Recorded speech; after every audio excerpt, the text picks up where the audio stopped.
ಕಾಪು ವಿಧಾನಸಭಾ ಕ್ಷೇತ್ರದ ಭಾರತೀಯ ಜನತಾ ಪಾರ್ಟಿಯ ಅಭ್ಯರ್ಥಿಯಾಗಿರುವ ಗುರ್ಮೆ ಸುರೇಶ್ ಶೆಟ್ಟಿ ಅವರು ಕಟ್ಪಾಡಿ ಗ್ರಾಮ ಪಂಚಾಯತ್ ವ್ಯಾಪ್ತಿಯ ಪೊಸಾರು ಪ್ರದೇಶದಲ್ಲಿ ಮತಯಾಚನೆಯನ್ನ ಮಾಡಿದರು। ಈ ಸಂದರ್ಭದಲ್ಲಿ ಮಾತನಾಡಿದ ಗುರ್ಮೆ ಸುರೇಶ್ ಶೆಟ್ಟಿ ಅವರು ರಾಜಕೀಯದಲ್ಲಿ ಜಾತಿ ಬರಬಾರದು, ಜಾತಿ ರಾಜಕೀಯದಲ್ಲಿ ಯಾವತ್ತೂ ನಮಗೆ ಒಳಿತಿಲ್ಲ, ಮೊದಲು ನಮ್ಮ ಧರ್ಮ ಗೆಲ್ಲಬೇಕು, ಧರ್ಮದ ಸಂಕಲ್ಪ ಗೆಲ್ಲಬೇಕು ಎಂದರು।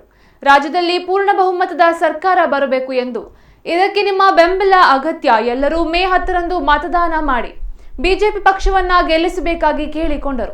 ಈ ಸಂದರ್ಭದಲ್ಲಿ ಜಿಲ್ಲಾ ಪಂಚಾಯತ್ ಸದಸ್ಯರು ಗೀತಾ ಸುವರ್ಣ, ಪಂಚಾಯತ್ ಸದಸ್ಯರು ಶ್ರೀನಿವಾಸ್ ಕಿನ್ನಿ, ಸುಭಾಸ್ ಬಲ್ಲಾಲ್ ಸೇರಿದಂತೆ ಪಕ್ಷದ ಕಾರ್ಯಕರ್ತರು ಹಾಗೂ ಗ್ರಾಮಸ್ಥರು ಉಪಸ್ಥಿತರಿದ್ದರು।